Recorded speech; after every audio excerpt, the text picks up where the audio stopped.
আমরা সকলেই ছেলে মেয়ের বিবাহ দেওয়ার আগে চিন্তা করি তার জীবনটা সুখে যাবে কিনা, অথবা যে কোনো মানুষই চিন্তা করে যে তার জীবনটা সুখে যাবে কিনা, অর্থাৎ সুখী জীবনযাপন সে করতে পারবে কিনা।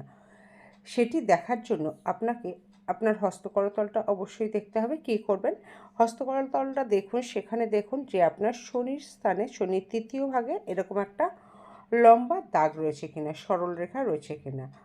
তার সাথে আপনার এই করতলটা সম্পূর্ণভাবে পুরু এবং নরম হতে হবে। বৃহস্পতির ক্ষেত্রে সেটি সুন্দর হতে হবে, সুন্দর গঠনযুক্ত, এবং শুক্রের ক্ষেত্রটাও সুন্দর গঠনযুক্ত, কোনো খারাপ চিহ্ন থাকবে না। কোনো রকম খারাপ কোনো রেখা এখানে দেখা যাবে না। ভালো একটি রবি রেখা থাকতে হবে এবং তার সাথে একটা সুন্দর ভাগ্যরেখা আপনার উঠে যেতে হবে। তাহলেই আপনি হতে পারবেন একজন সুখী দম্পতি বা সুখী